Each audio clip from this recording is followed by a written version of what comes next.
Bab 801 beraninya kau menipuku. Suanyuan Lige bertanya, Tuan Suci, apakah Anda membutuhkan lebih banyak orang? Qin Haodong berkata, tidak, aku bisa pergi sendiri, jika kita terlalu banyak, itu akan sangat mencolok dan operasinya mungkin akan tertunda. Dia telah menaklukkan Zhan Wudi, yang berarti bahwa Qing Gang di luar negeri sekarang berada di bawah kendalinya. Untuk saat ini, dia tidak perlu memobilisasi pasukan di Huaxia. Setelah Suanyuan Lige pergi, Qin Haodong mengumpulkan semua teman wanitanya dan memberitahu mereka bahwa dia akan pergi ke negara M. Dia mungkin akan tinggal di sana untuk waktu yang lama, jadi dia harus memberitahu keluarganya terlebih dahulu. Mengetahui bahwa dia mempunyai sesuatu yang harus dihadapi, gadis-gadis itu tidak mengeluh meskipun mereka tidak tega membiarkan dia pergi. Lin Momo berkata, Tangsek Pharmaceutical telah berkembang pesat, dan saya pikir sudah waktunya untuk melangkah ke pasar luar negeri. Sebaiknya Anda mengukir ceruk di negara M kali ini dan menyelesaikan semua pekerjaan pembangunan pabrik pada tahap awal. Qin Haodong bingung, apakah mungkin bagi kita untuk memproduksi obat-obatan di Huaxia dan kemudian menjualnya langsung ke luar negeri? Tidak bisakah ramuan pemulihan darah kita menempati pasar luar negeri? Li Momo menggelengkan kepalanya. Tidak sesederhana yang kau kira. Meskipun ramuan pemulihan darah sekarang menjadi satu-satunya obat untuk leukemia, dunia barat sangat resistan terhadap pengobatan tradisional Tiongkok.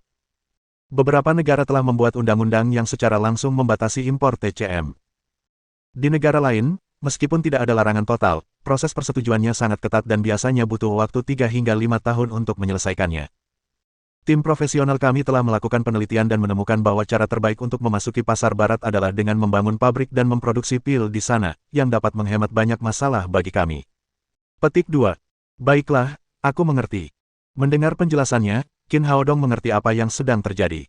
Sekarang industri farmasi berada di bawah kendali konsorsium besar barat, seperti Angel Pharmaceutical.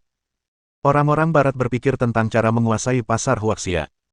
Dan pengobatan tradisional Tiongkok tidak diizinkan memasuki pasar luar negeri, jadi sudah diduga bahwa mereka akan dibatasi secara ketat.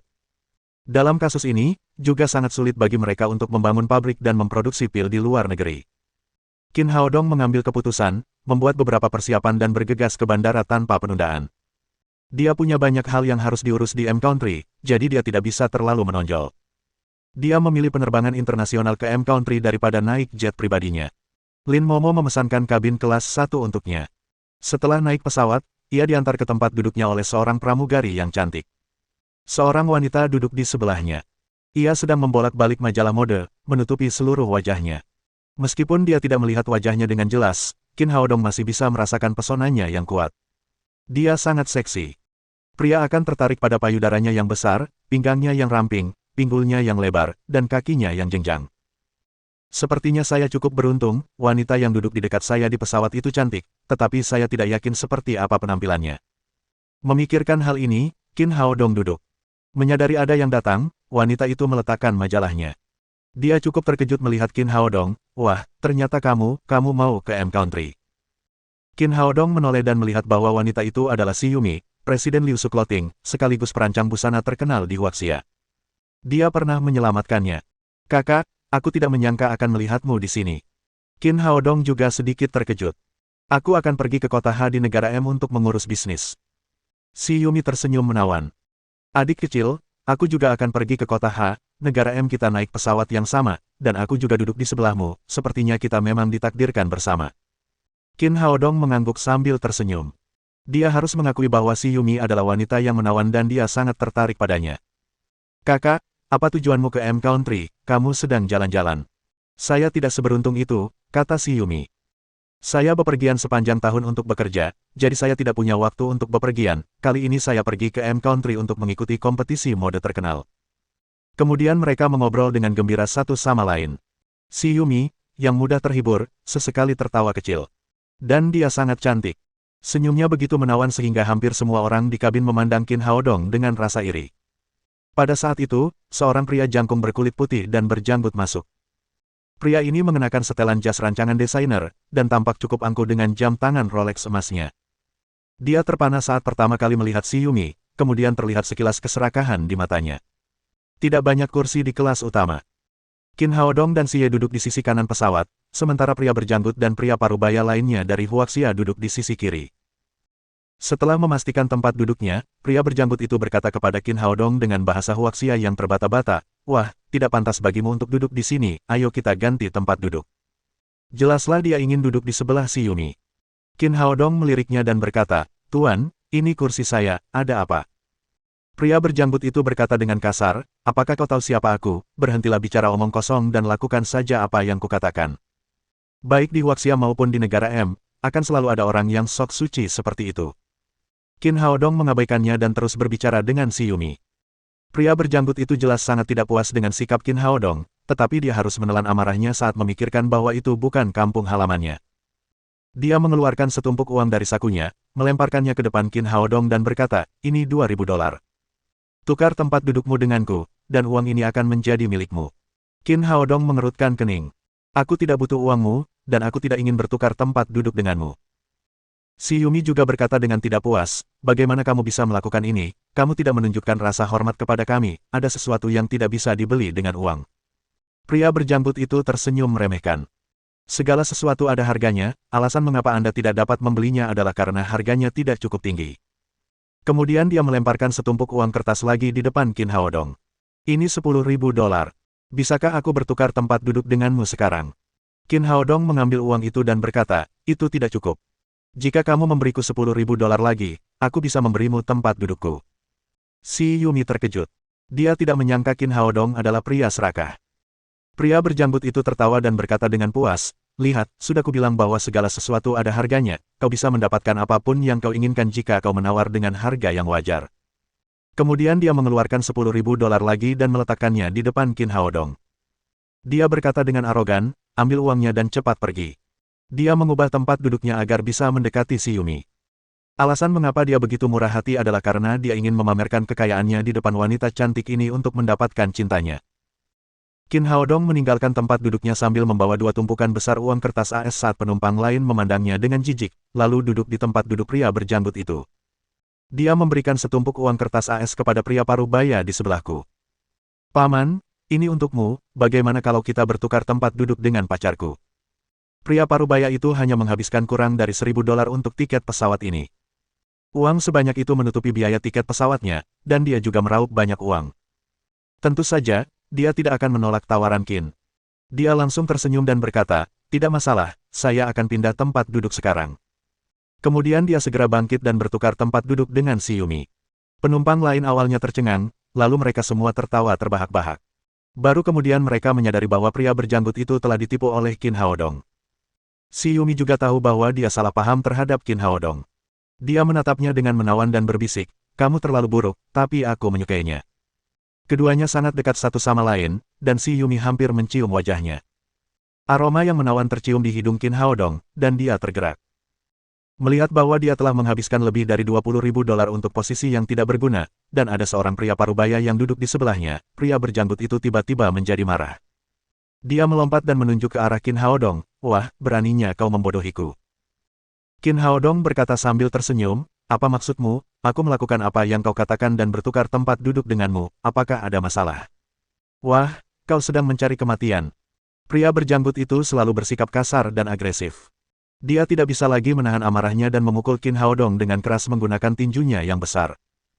Melihat pemandangan ini, semua orang di kabin khawatir tentang Qin Haodong. Tampaknya pemuda ini akan menderita. Pramugari menjadi gugup dan berbalik untuk memanggil kapten. Namun kemudian mereka melihat pemandangan yang mengejutkan. Pemuda itu mencengkeram tinju pria berjanggut itu, yang tidak dapat lagi mendekati wajahnya.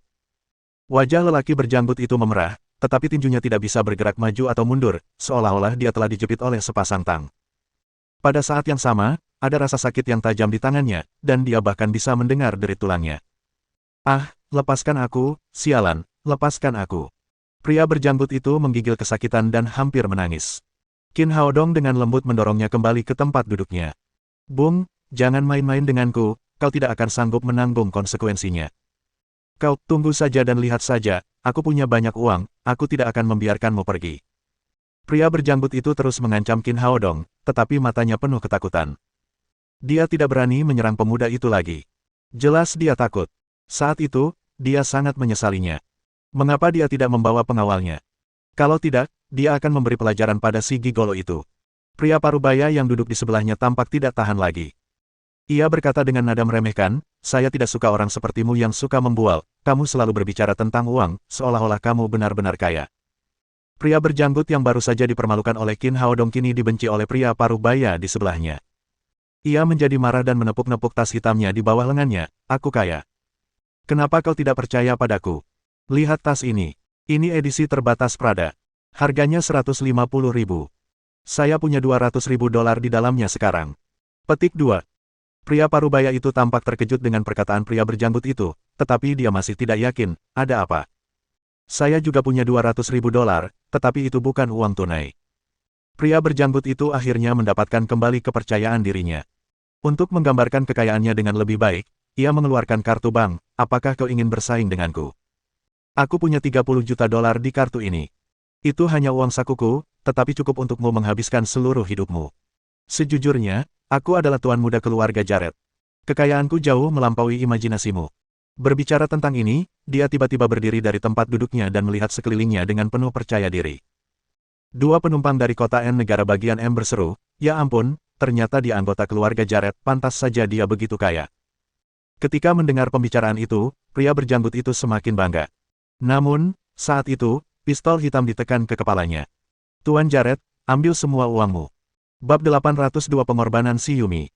Kini para penumpang di kabin tercengang. Lelaki parubaya yang tadinya tersenyum kini memegang pistol dan tampak garang. Jared, pria berjanggut, ketakutan. Ia hanya ingin memamerkan kekayaannya dan tidak pernah membayangkan melihat perampok di pesawat. Bagaimana ia bisa mendapatkan pistolnya? Seorang pramugari cantik segera menyadari apa yang telah terjadi dan mencoba menekan tombol alarm di sebelahnya, tetapi sebuah tangan besar mencengkeram pergelangan tangannya. Jangan bergerak, atau aku akan membunuhmu. Orang yang menghentikannya adalah seorang penumpang di barisan depan dan kemudian beberapa orang berdiri sambil menodongkan pistol ke arah penumpang di dalam kabin. Qin Haodong dan si Yumi terkejut. Mereka tidak menyangka bahwa hampir setengah dari penumpang di kabin kelas 1 adalah perampok. Pria parubaya, pemimpin kelompok itu, mengarahkan pistol ke kepala Jared dengan satu tangan dan menamparkan wajahnya yang besar dan berbulu dengan tangan lainnya. Bukankah kau baru saja mengatakan kau kaya? Serahkan uangmu, atau aku akan menembak kepalamu. Tenanglah, aku anggota keluarga Jared, kau tidak akan bisa bertahan hidup di negara M jika kau menyakitiku. Kau ingin mati, beraninya kau mengancamku. Pria parubaya itu meninju hidung Jared dan darah mengalir di wajahnya. Saya pembajak dan penerbangan ini akan dialihkan. Apakah menurutmu kita cukup bodoh untuk pergi ke negara M? Aku tidak takut pada Jaredmu yang menyebalkan itu. Qin Haodong ingin menaklukkan para perampok ini, tetapi dia cukup senang melihat mereka memberi pelajaran pada Jared. Jadi dia minggir dan tidak mengambil tindakan apapun. Orang jahat akan diganggu oleh orang jahat. Lagi pula, Jared baru saja memamerkan kekayaannya dan wajar saja jika uangnya dirampok. Dia harus membayar atas perilakunya yang bodoh. Jangan lakukan itu, aku akan memberimu uang. Jared segera menyerahkan dompet Prada edisi terbatasnya. Pria parubaya itu membukanya dan menemukan 20 tumpukan uang kertas AS di dalamnya. Tampaknya Jared mengatakan yang sebenarnya. Pria parubaya itu lalu memberikan Jared sebuah kartu bank. Transfer uang 30 juta ke rekening bankku, aku akan langsung menolakmu jika aku tidak menerimanya tepat waktu. Apa? Jared tercengang. Meskipun ia memiliki 30 juta dolar di kartunya, itu adalah dana investasi proyek dari keluarganya, bukan uang saku seperti yang ia katakan. Ia datang ke Huaxia untuk mengadakan pembicaraan investasi, tetapi ia tidak berhasil. Jika dia kehilangan uang, dia pasti akan dihukum oleh keluarganya ketika dia kembali.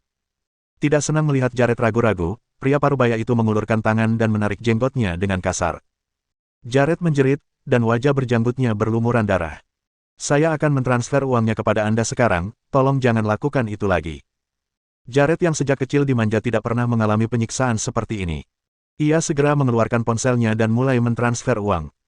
Melihat Jared mengeluarkan ponselnya, pramugari itu menghentikannya tanpa sadar. Tuan, ponsel tidak diperbolehkan selama penerbangan, itu sangat berbahaya. Itu sangat berbahaya, aku akan membunuhmu sekarang juga jika kau berani main-main. Perampok besar di sebelahnya segera mengarahkan pistolnya ke kepalanya. Pramugari itu begitu takut sehingga wajahnya menjadi pucat, dan dia tidak berani berbicara lagi. Apa yang sedang terjadi? Sang kapten menyadari ada yang tidak beres di kabin. Ia melihat keluar kokpit, dan langsung ditarik masuk oleh perampok besar itu. Bersikaplah baik, teriaknya, atau aku akan menembak kalian semua. Para penumpang di dalam kabin menggigil menghadapi perampok ganas itu dan tidak ada seorang pun yang berani bersuara. Tak lama kemudian, Jared mentransfer 30 juta dolar kepada sang dalang. Pria parubaya itu sangat puas dengan penampilannya. Ia menepuk wajah Jared dan berkata, bersikaplah baik, aku tidak akan menyakitimu karena aku punya uang, namun, jika kau tidak berperilaku baik, aku tidak keberatan menembakmu. Aku akan baik-baik saja. Jared bergegas kembali ke tempat duduknya. Pria parubaya itu melangkah keluar dan melihat sekeliling. Akhirnya, dia menatap si Yumi. Kau tampak cantik, nona muda, orang asing berjanggut itu menyukaimu, begitu juga aku, kita masih punya jalan panjang, jadi mengapa tidak bersenang-senang dan bersantai. Kemudian dia mengacungkan pistolnya ke arah si Yumi, menunjuk ke kamar mandi dan berkata, sekarang masuklah dan biarkan aku bersenang-senang, aku bisa mempertimbangkan untuk membiarkanmu pergi. Melihat lelaki itu menatapnya, si Yumi ketakutan setengah mati. Dia berpegangan pada lengan Qin Haodong dan berkata dengan gugup, jangan lakukan ini, tolong lepaskan aku bisa memberimu apapun yang kau inginkan. Qin Haodong tampak tenang, dan dia tidak terburu-buru untuk bertindak. Dia baru saja menghitung bahwa ada total 5 perampok di kelas 1. Dia tidak tahu apakah ada di kelas ekonomi, jadi dia harus mencari kesempatan untuk mengambil tindakan agar tidak menimbulkan banyak korban. Aku menginginkan uang dan wanita. Keserakahan tampak di wajah pria parubaya itu. Ini pertama kalinya dalam hidupku aku melihat gadis secantik dirimu, berhentilah bicara omong kosong dan cepatlah pergi ke sana. Tidak, aku tidak bisa. Si Yumi menggigil ketakutan. Dia memeluk Qin Haodong dengan dada montoknya yang menempel erat di lengannya. Kau sedang mencari kematian, kau berpura-pura suci, bukan? Pria parubaya itu memegang pistolnya dan berkata dengan galak, aku tahu apa yang terjadi padamu, aku baru saja melihat bahwa kau dan bocah mainan ini bertemu di sini secara kebetulan, kalian sama sekali bukan sepasang kekasih. Si Yumi berkata, tidak, itu tidak benar, aku sudah lama menyukainya. Dia pernah menyelamatkan hidupku, dan sejak saat itu aku jatuh cinta padanya. Dia tidak mengetahuinya, tetapi aku sudah menganggapnya sebagai pacarku. Aku bertekad untuk menikahinya. Petik 2. Qin Haodong terkejut mendengar kata-katanya. Dia tahu bahwa dia telah meninggalkan kesan yang baik padanya, tetapi dia tidak pernah menyangka bahwa si Yumi bertekad untuk menikahinya. Namun, dia tidak yakin apakah si Yumi mengatakan yang sebenarnya, atau dia mengatakannya hanya untuk menghindari pemerkosaan. Jelas, pria parubaya itu juga tidak mempercayainya. Aku tahu kau berbohong, dasar jalang, kau tidak mengatakan yang sebenarnya. Si Yumi berkata, tidak, aku sangat mencintainya. Baiklah, karena kau sangat mencintainya, aku akan membunuhnya sekarang juga. Lalu pria parubaya itu mengarahkan senjatanya ke Qin Haodong. Tidak, kumohon jangan. Dia berbalik dengan putus asa dan melemparkan dirinya ke Qin Haodong untuk melindunginya. Qin Haodong baru saja menemukan kesempatan dan hendak menggunakan jarum perak untuk menyegel titik akupuntur perampok itu. Namun, si Yumi menyerangnya. Tampaknya dia melindunginya, tetapi sebenarnya, dia telah melindungi kelima perampok itu, dan tidak ada yang bisa dia lakukan sekarang. Wanita jalang, aku tidak menyangka kau akan melindungi si bocah mainan dengan mempertaruhkan nyawamu. Pria parubaya itu berkata dengan senyum sinis, karena kamu sangat peduli padanya, kamu punya dua pilihan, buka celanamu dan tunggu aku di kamar mandi, atau aku akan membunuhnya sekarang. Si Yumi berkata dengan sedih, aku bisa memberimu uang, aku bisa memberimu banyak uang, tolong biarkan kami pergi. Biasanya aku memilih uang, tapi kamu sangat menawan, jika aku melepaskan kesempatan untuk berhubungan seks denganmu, aku sama sekali bukan pria. Pria parubaya itu berkata dengan galak, hentikan omong kosongmu, aku tidak ingin membuang waktu, aku akan menghitung mundur dari angka 10, jika kamu tidak membuat keputusan, aku akan menembaknya. 10, 9, 8, 7. Mendengar hitungan mundur pria parubaya itu, si Yumi menangis dalam diam, air mata mengalir di pipinya. Haodong, sepertinya kita hanya bisa bersama di kehidupan selanjutnya. Dia mendekap wajah Qin Haodong dan menciumnya erat-erat. Air matanya membasahi wajahnya. 3, 2, 1. Pria parubaya itu menarik pelatuk dan mengisi pelurunya. Jangan lakukan itu, aku akan melakukan apa yang kau katakan. Setelah menatap Qin Haodong sekali lagi dengan penuh kasih sayang, si Yumi bangkit dari duduknya dan berjalan ke kamar mandi. Itu perjalanan singkat, tetapi butuh waktu lama untuk sampai di sana. Pria besar yang berdiri di depan mereka berteriak, "Bos, dia benar-benar menarik, kalau sudah selesai, silakan biarkan kami mencicipinya." Tentu saja, kalian semua adalah saudaraku, aku pasti akan berbagi wanita cantik dengan kalian. Mereka menyeringai bersama. Si Yumi gemetar, tetapi dia tidak berhenti. Dia terus berjalan maju hingga mencapai pintu kamar mandi. Dia mendorong pintu hingga terbuka, menatap Qin Haodong dengan penuh kasih sayang, dan hendak masuk. Si Yumi. Saat itulah Qin Haodong menghentikannya. Dia biasanya memanggilnya kakak, tetapi kali ini dia memanggilnya dengan namanya. Namun, entah mengapa si Yumi merasa jauh lebih dekat dengannya. Melihat gadis ini mampu berkorban begitu besar untuknya, hatinya terasa hangat dan dipenuhi berbagai emosi rumit. Dia berkata dengan tegas, kembalilah, selama aku di sini, tidak ada yang bisa menyakitimu. Hao Dong, jangan khawatirkan aku, jangan main-main, mereka akan membunuhmu, kata si Yumi dengan air mata di matanya. Kamu menyelamatkanku terakhir kali, aku akan membalas budi, berbahagialah dan jalani hidup yang baik. Tidak perlu, aku seorang pria, dan aku tidak butuh wanita untuk melindungiku, aku telah menyelamatkanmu terakhir kali, dan aku bisa melakukannya lagi. Suara Qin Haodong tidak keras, tetapi nyaring dan kuat, penuh percaya diri. Wah, kamu benar-benar ingin mati, karena kamu ingin mati, aku akan membantumu. Pria parubaya itu berdiri di sampingnya. Ketika mendengar bahwa Qin Haodong berani menghentikan si Yumi, dia segera mengangkat senjatanya dan mengarahkannya ke kepalanya. Dia hendak menarik pelatuk dengan jari telunjuknya. Namun, pada saat ini, pistol itu entah bagaimana menghilang dan kemudian muncul di tangan Qin Haodong. Qin menempelkannya di pelipisnya. Qin Haodong bangkit dan meraih pistolnya. Gerakannya cepat dan halus. Lengan kirinya mencengkeram leher pria parubaya itu, dan pistol di tangan kanannya ditekan ke kepalanya. Katakan pada anak buahmu untuk membuang senjata mereka, atau aku akan menembak kepalamu.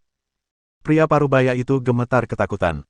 Dia tidak menyangka Qin mengancamnya dengan cara yang sama seperti dia mengancam Jared.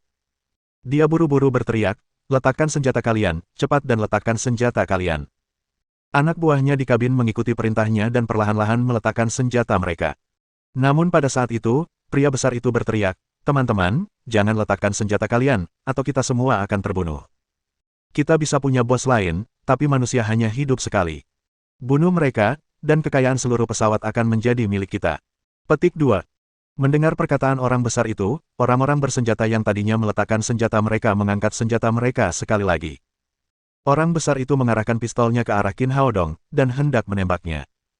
Namun, pada saat itu, sebuah titik merah kecil tiba-tiba muncul di antara kedua alisnya. Kemudian lengannya yang memegang pistol menjadi lemas, dan dia terjatuh ke tanah dengan bunyi plop. Bab 803 Masa Kecil yang Menyedihkan. Qin Haodong membunuh perampok besar itu terlebih dahulu dengan jarum perak, kemudian menembakkan 3 jarum ke titik akupuntur ketiga perampok lainnya. Tiba-tiba, ketiga perampok itu merasa lemas dan semua senjata mereka jatuh ke lantai dengan bunyi klik. Melihat mereka tidak membawa senjata di tangan, sang kapten segera memimpin penumpang di dekatnya untuk mendorong ketiga orang itu ke tanah.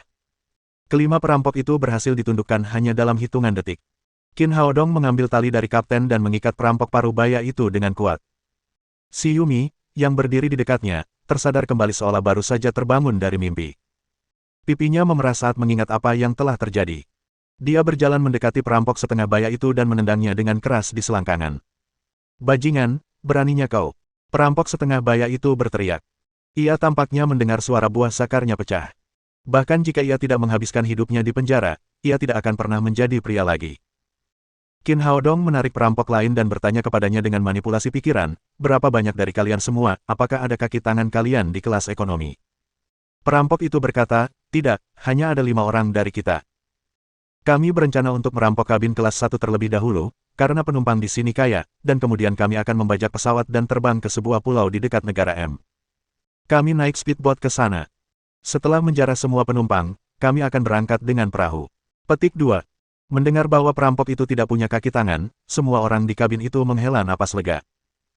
Sang kapten, seorang pria kulit putih bertubuh besar, menghampiri Qin Haodong dan berkata, Tuan Qin, kami semua akan mati tanpa Anda, terima kasih.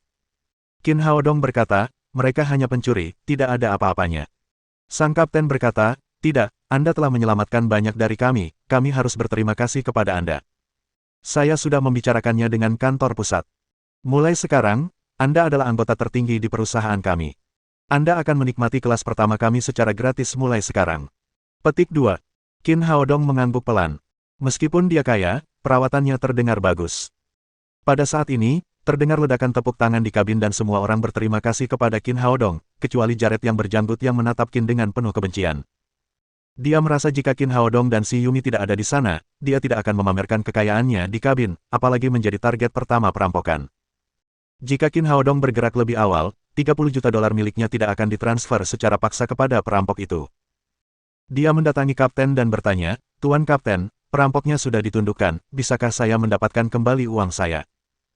Sang kapten berkata, maaf, Tuan Jared, tetapi kami akan menyerahkan uang itu ke polisi, kami tidak punya hak untuk mengurusnya. Pesawatmu terlalu berbahaya, aku akan mengeluh tentangmu nanti. Jared berkata dengan marah, tetapi tidak ada yang bisa dia lakukan sekarang. Dia hanya bisa kembali ke tempat duduknya. Si Yumi kembali duduk di samping Qin Haodong. Dia menatapnya dengan malu-malu dan berkata dengan suara rendah, kamu menyelamatkanku lagi, aku tidak tahu bagaimana harus berterima kasih padamu. Qin Haodong berkata, tidak apa-apa, aku seharusnya melindungimu, bukankah kamu hanya ingin mengorbankan dirimu untuk melindungiku? Memikirkan apa yang baru saja terjadi, si Yumi tersipu dan dengan malu-malu meletakkan kepalanya di bahu Qin Haodong. Setelah beberapa saat, dia pun tenang dan berkata, bagaimana para perampok penuh kebencian ini bisa naik ke pesawat sambil membawa senjata? Qin Haodong berkata, kebajikan setinggi 1 kaki, iblis setinggi 10 kaki, mereka telah merencanakan hal-hal ini sepanjang hari, jadi mereka pasti punya cara mereka sendiri, kalau tidak, tidak akan ada begitu banyak pembajakan. Tapi itu bukan sesuatu yang perlu kita pikirkan. Serahkan saja pada polisi M Country. Petik 2. Setelah kejadian itu, perjalanan mereka berjalan lancar. Menjelang malam, pesawat mereka mendarat di bandara di kota Han negara M. Ketika pesawat mendarat, langit mendung dan sepertinya badai akan datang. Begitu pesawat berhenti, polisi bergegas masuk ke kabin dan membawa pergi kelima perampok itu. Jared mengikuti mereka ke kantor polisi, putus asa ingin mendapatkan kembali uang 30 juta dolar miliknya. Jumlah uang itu sangat besar. Jika dia kehilangannya, dia pasti akan dihukum oleh keluarganya. Qin Haodong dan si Yumi berjalan keluar bandara bersama-sama. Qin Haodong ingin naik taksi untuk mencari hotel, tetapi si Yumi menariknya ke dalam mobil asistennya. Karena Liu Su Clothing punya bisnis di kota Han negara M, mereka menyewa apartemen di sini. Saat mereka sampai di apartemen, angin bertiup kencang dan langit mendung. Qin Haodong mengambil koper si Yumi dan mengirimnya ke kamar. Ini adalah apartemen 2 kamar dengan 1 ruang tamu. Kamar itu didekorasi dengan warna hangat, yang tampak manis. Qin Haodong meletakkan kopernya dan berkata, baiklah, aku pergi dulu. Si Yumi memegang lengannya dan berkata dengan enggan, mau kemana, sudah pesan hotel. Qin Haodong menggelengkan kepalanya. Dia sedang terburu-buru dan belum memesan hotel. Tidak masalah, ada banyak hotel di sini, aku akan pesan satu saja. Hujan deras, kata si Yumi. Sangat merepotkan untuk keluar dan memesan hotel, selain itu, hotel di kota N cukup mahal, aku tahu kamu tidak peduli dengan uang, tetapi aku punya cukup kamar untukmu menginap di sini. Qin Haodong ragu sejenak dan berkata, kedengarannya tidak benar. Tidak apa-apa, kata si Yumi. Kamu telah menyelamatkanku 2 kali dan menjadi penyelamatku. Kamu layak tinggal di rumahku. Lagi pula, setelah apa yang terjadi hari ini, aku benar-benar takut tinggal sendirian di sini. Jika kamu tidak tinggal di sini bersamaku, aku mungkin akan mengalami mimpi buruk. Petik 2. Qin Haodong memikirkannya dan setuju. Baiklah, terima kasih telah mengizinkanku tinggal di sini.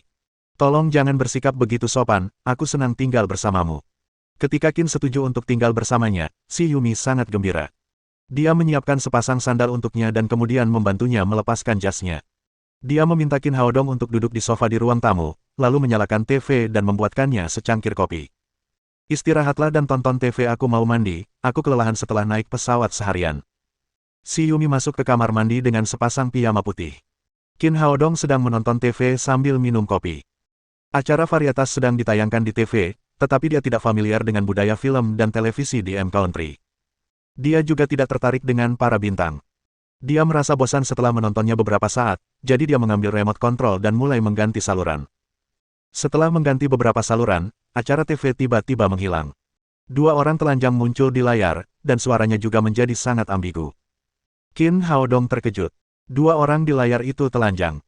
Ini adalah film porno yang membutuhkan banyak usaha untuk menemukannya di Huaxia. Dia sudah lama mendengar bahwa beberapa stasiun TV di Eropa dan negara M akan menayangkan program dewasa. Itu benar. Sambil menonton TV dan mendengar suara gemericik air dari kamar mandi, tak kuasa ia tak teringat wajah cantik dan sosok seksi si Yumi, seketika nafsu pun membara dalam dirinya. Bagaimanapun juga, tidak pantas menonton film porno dengan wanita cantik yang sedang mandi di kamar sebelah. Dia segera mengganti saluran.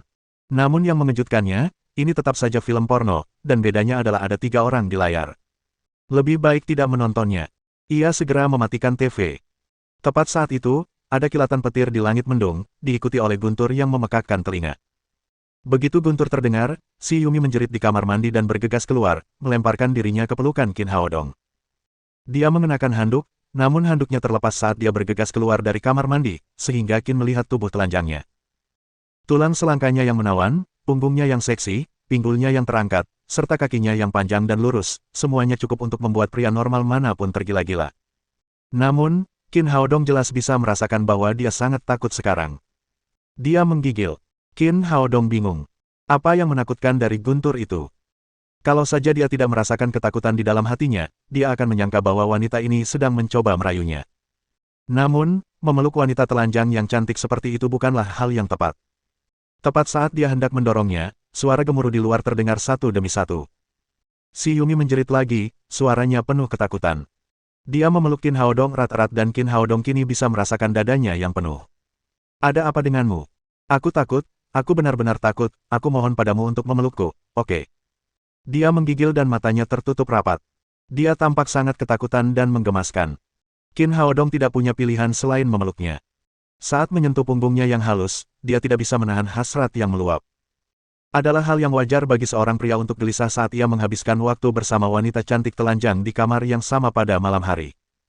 Dia menyuntikkan ki asli kayu hijau ke dalam tubuhnya dan membantunya melemaskan otot-ototnya yang kaku. Kemudian dia bertanya, apa yang terjadi? Kamu sudah dewasa, mengapa kamu takut pada guntur? Dia perlahan-lahan menjadi tenang dengan memeluk Qin Haodong erat-erat dan merasakan lengannya yang kuat. Dia berbisik di telinganya, dulu aku memiliki keluarga yang sangat bahagia, dan orang tuaku sangat mencintaiku.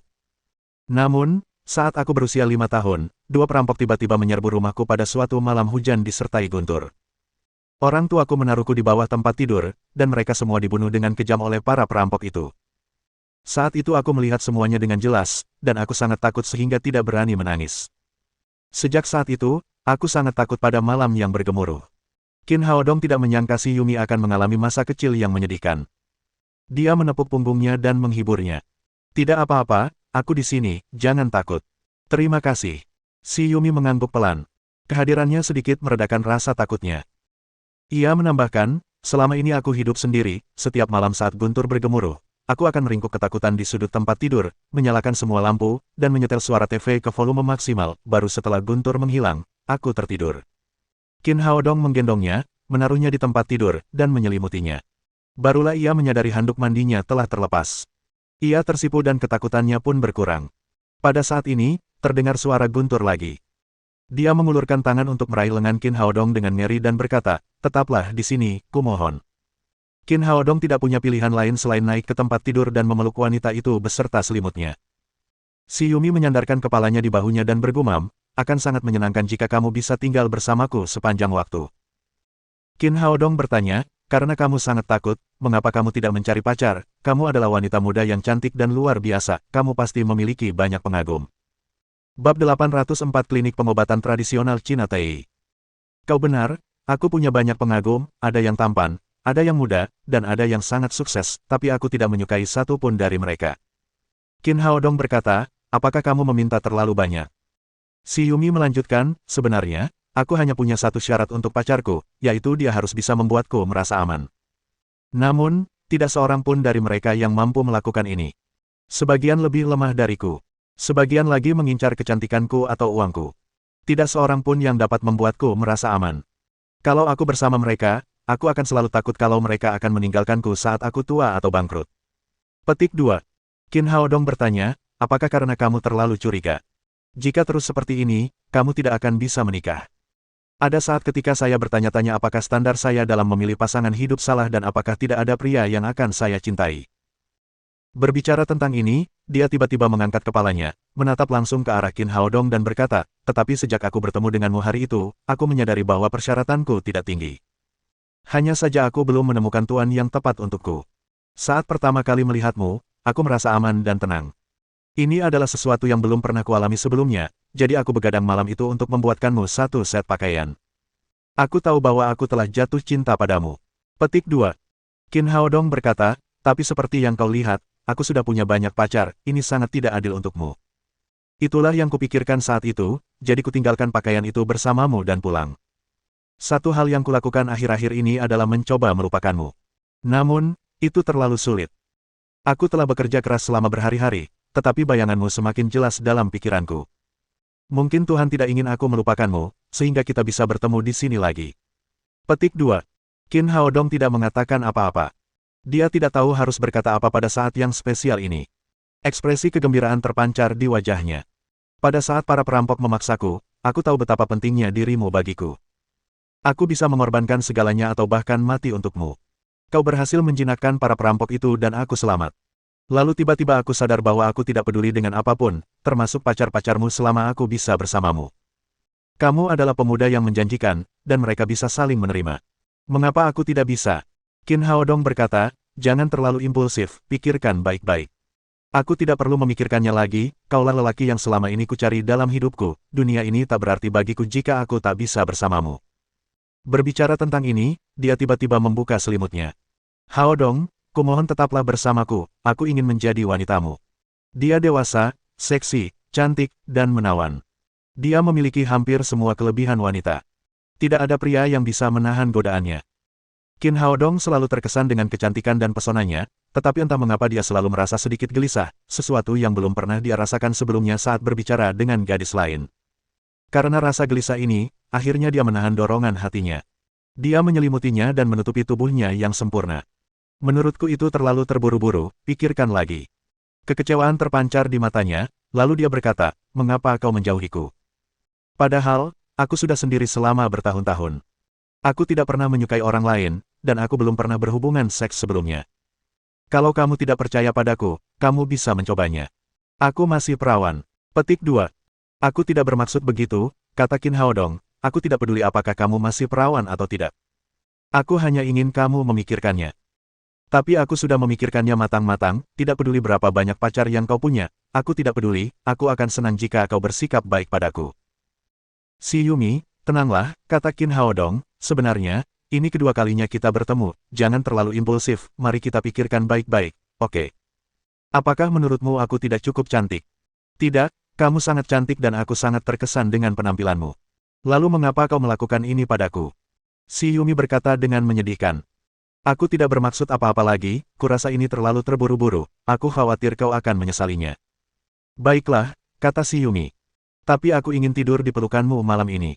Qin Haodong ragu-ragu. Dia tidak bisa berbuat apa-apa dengan wanita secantik itu dalam pelukannya. Itu bukan kesenangan, tapi siksaan. Apa? Kamu tidak mau, kurasa kamu tidak menyukaiku. Tepi matanya kembali merah. Tidak, tidak, aku berjanji padamu, oke. Bagus sekali. Senyum bahagia terpancar di wajahnya, lalu dia berkata, jangan panggil aku kakak, itu akan mengingatkanku bahwa aku lebih tua darimu, dan jangan panggil aku dengan namaku juga, kedengarannya jauh. Qin Haodong bertanya, lalu aku harus memanggilmu apa? Si Yumi berkata, ketika aku masih kecil, orang tuaku memanggilku Xiaomi, kamu juga bisa memanggilku Xiaomi. Qin Haodong tersenyum, itu nama yang bagus, tetapi sepertinya itu adalah merek ponsel. Si Yumi menempelkan pipinya di dada pria itu dan bergumam, kalau saja aku adalah ponsel, aku akan selalu berada di sisimu dan tidak akan pernah ditinggalkan olehmu. Mendengar bisikan cinta yang menyentuh itu, Qin Haodong tidak tahu harus berkata apa. Sebenarnya, dia juga tertarik pada wanita cantik, seksi, cerdas, dan menawan ini. Namun, entah mengapa, dia selalu merasa sedikit tidak nyaman. Setelah seharian lelah, mereka berdua segera tertidur. Keesokan harinya, awan menghilang dan matahari terbit. Hari itu cerah. Cahaya matahari kemasan bersinar ke dalam ruangan melalui jendela Prancis yang besar. Qin Haodong membuka matanya dan melihat si Yumi mengenakan gaun tidur putih dan celemek bermotif tikus. Dia sedang sibuk di dapur, tampak seperti seorang istri yang sedang memasak sarapan untuk suaminya. Selamat pagi, Haodong, maaf atas kejadian tadi malam. Melihat Qin Haodong keluar ruangan, wajah si Yumi memerah dan dia berbicara. Qin Haodong tersenyum, tidak apa-apa. Si Yumi berkata, cepatlah mandi, cicipi sarapan yang kubuat untukmu. Qin Haodong selesai mencuci dan duduk di meja makan. Makanannya tidak banyak, tetapi semuanya tampak lezat. Dia membuat steak, telur goreng, susu, dan roti, yang merupakan sarapan khas barat. Qin Haodong memotong sepotong daging sapi, memasukkannya ke dalam mulut, lalu mengunyahnya perlahan. Si Yumi bertanya dengan gugup, bagaimana, apakah steaknya enak? Ya, bahkan lebih enak daripada yang dibuat oleh koki hotel, aku tidak menyangka kamu bisa menjadi juru masak yang hebat. Qin Haodong terus mengangguk. Ini bukan sekadar pujian. Si Yumi benar-benar pandai memasak. Mendapat pujian dari kekasihnya, dia menunjukkan senyum puas, saya tumbuh sendirian, jadi wajar saja kalau saya harus belajar memasak, atau saya tidak akan bisa punya selera makan yang sehat. Setelah sarapan, si Yumi memasukkan piring-piring ke dalam mesin pencuci piring dan berkata, aku akan bekerja, ada rencana untuk hari ini, ngomong-ngomong, aku belum bertanya apa yang ingin kamu lakukan di negara M. Saya akan menjajaki pasar TCM di sini dan kami ingin membuka cabang Tangsek Pharmaceutical di negara M. Qin Haodong memberitahunya tentang tugas yang diberikan Lin Momo kepadanya, tetapi dia tidak menyebutkan apapun tentang Alien Demons dan Angel Pharmaceutical. Oh, kata si Yumi, saya sudah lama tinggal di negara M kecuali pecinan, orang-orang di sini tidak menyetujui pengobatan tradisional Tiongkok. Pejabat pemerintah di sini terbiasa dengan pengobatan barat, jadi mereka sangat resistan terhadap pengobatan tradisional Tiongkok. Saya khawatir akan sangat sulit bagi Anda untuk membangun pabrik pengobatan tradisional Tiongkok di sini. Petik 2. Qin Haodong berkata, aku tahu itu, tapi aku harus mencobanya.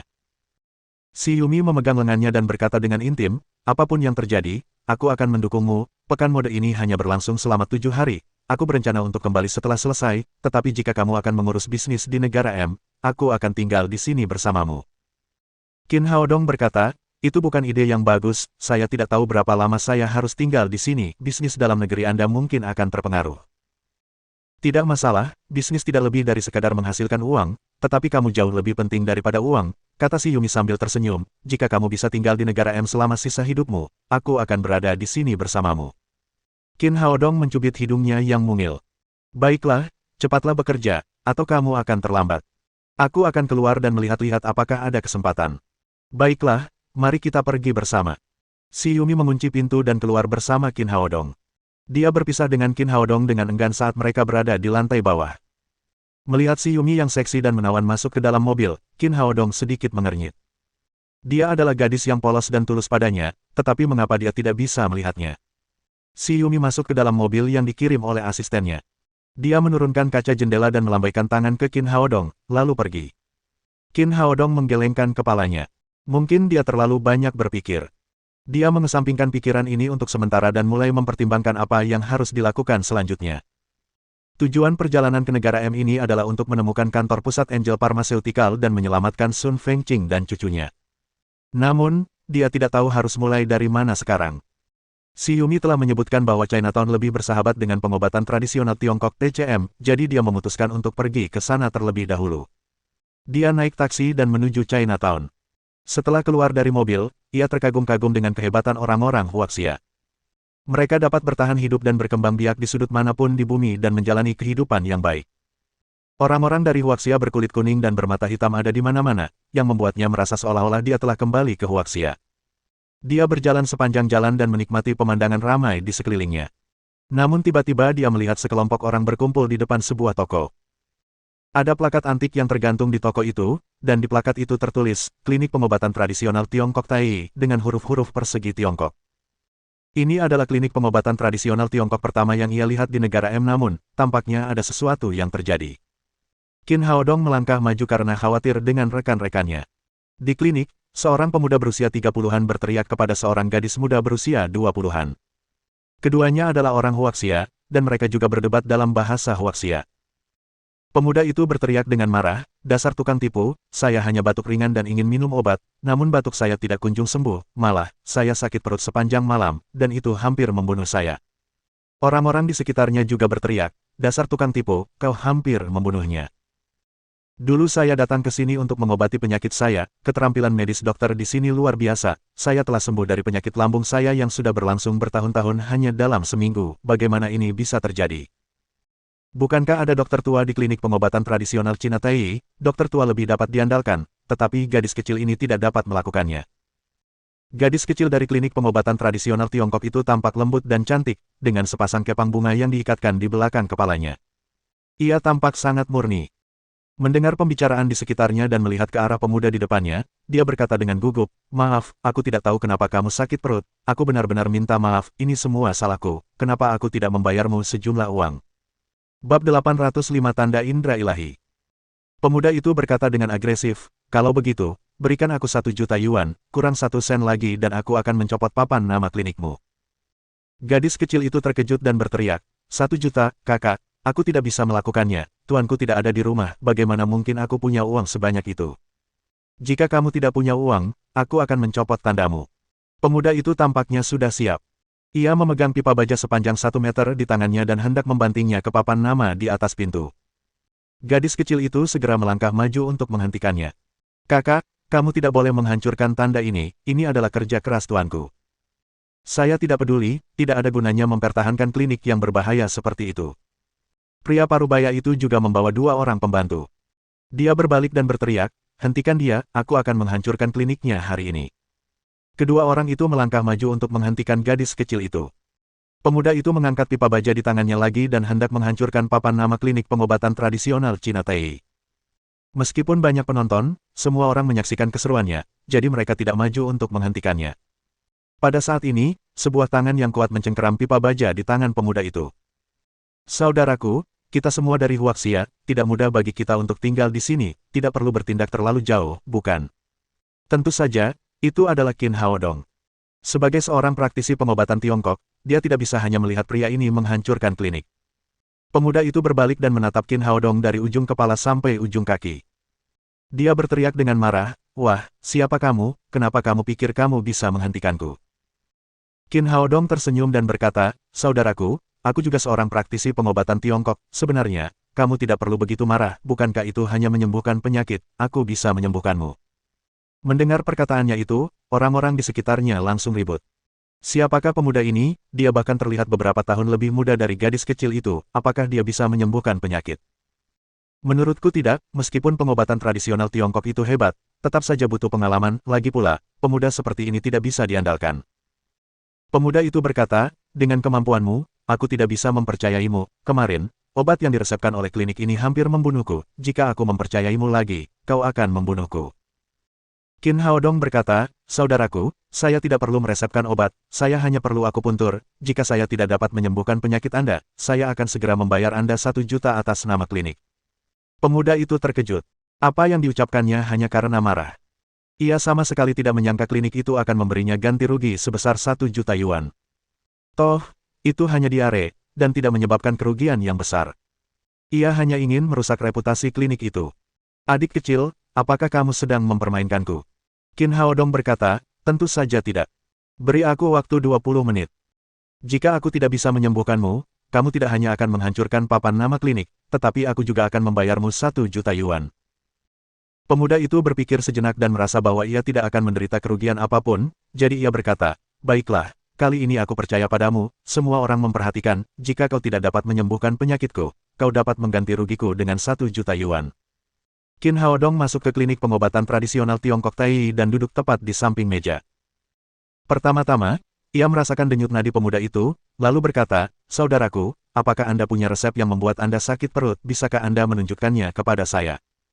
Pemuda itu membawa resep sebagai bukti dan mengeluarkannya dari sakunya dan meletakkannya di atas meja. Gadis kecil itu tercengang. Dia tidak tahu dari mana pemuda tampan ini berasal, tetapi sepertinya dia membantunya, jadi dia tidak mengatakan apa-apa. Qin Haodong melihat resep itu dan berkata, saudaraku, sebenarnya tidak ada yang salah dengan resep ini digunakan untuk memperbaiki paru-paru, resep ini tepat untuk batukmu. Ekspresi pemuda itu berubah. Adik kecil, apa maksudmu, apakah aku bersikap tidak masuk akal?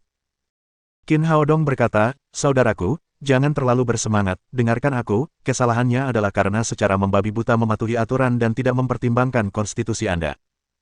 Kalau tidak salah, fisikmu termasuk dalam golongan orang yang dingin, kiannya lebih lemah dari orang biasa, sehingga perutmu tidak enak dan takut dingin, kamu bahkan tidak berani minum air dingin, kan?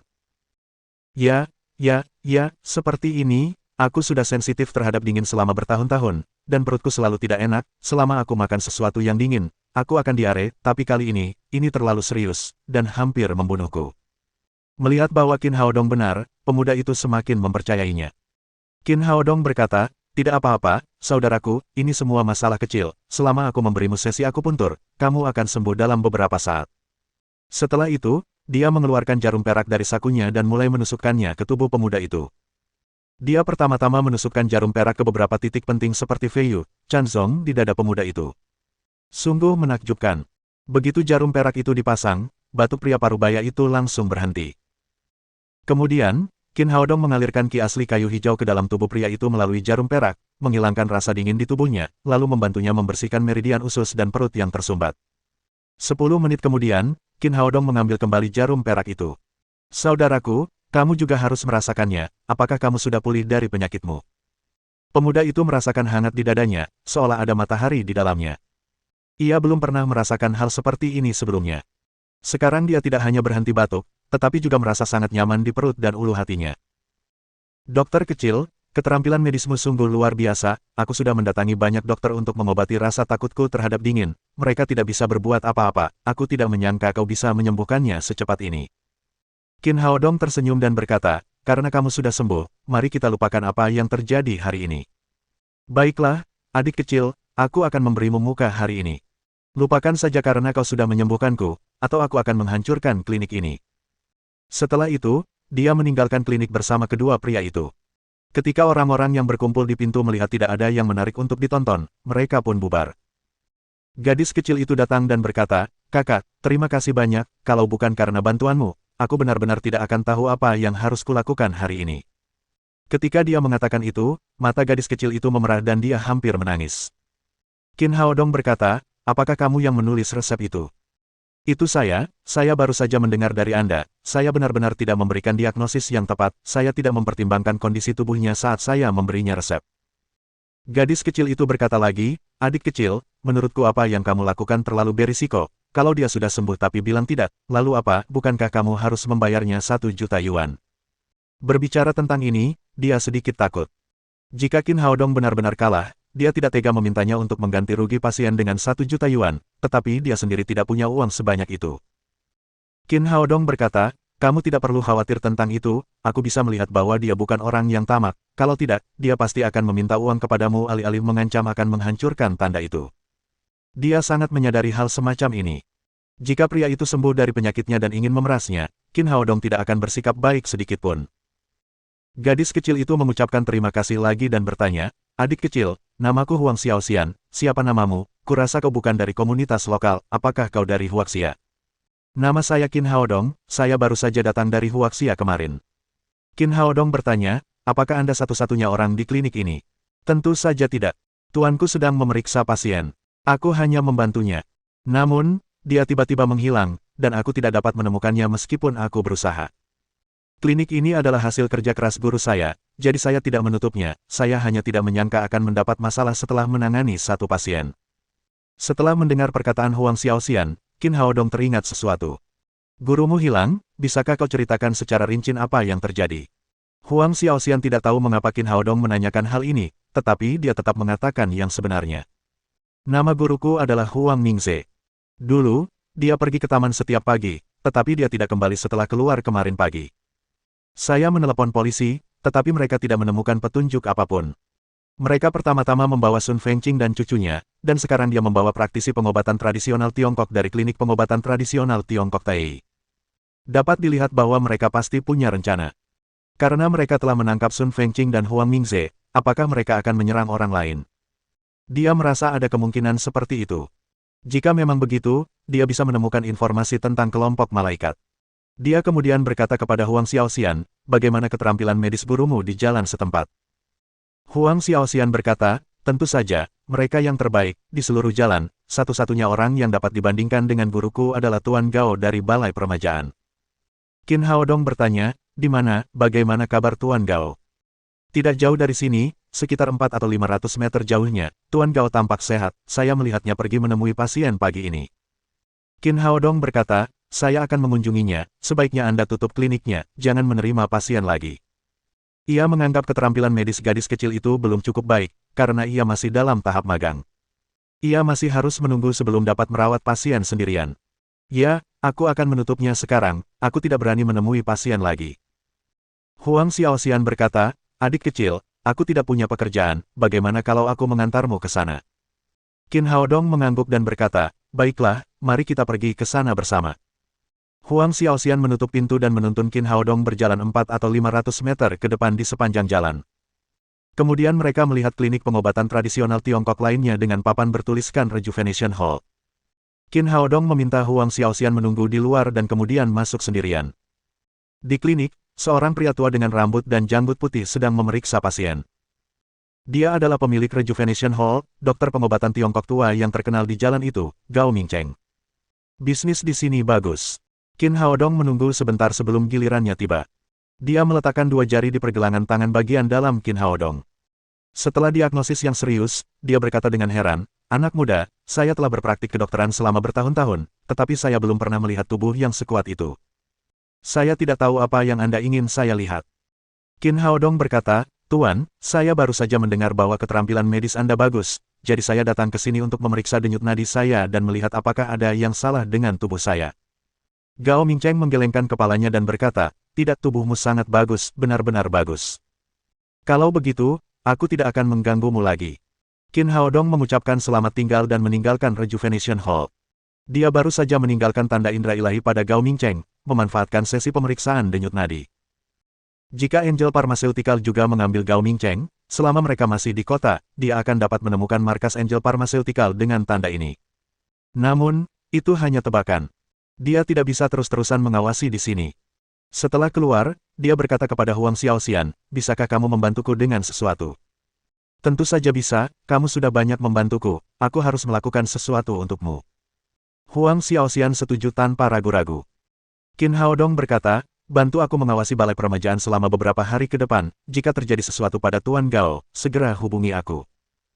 Mendengar permintaan ini, Huang Xiaoxian berkata dengan heran, apa maksudmu, dia baik-baik saja, apa yang akan terjadi padanya? Qin Haodong tentu saja tidak bisa mengungkapkan terlalu banyak hal kepada gadis kecil itu. Dia berkata, lakukan saja apa yang aku katakan, lebih baik tidak ada apa-apa, segera hubungi aku jika ada sesuatu. Mohon dukungan dari omom ante-ante sekalian, buat subscribe atau sarekan novel Mimin ke Facebook kalian, agar channel Mimin bisa terus berkembang. Dengan begitu, Mimin bisa lebih semangat untuk up novel seru lain ke depannya.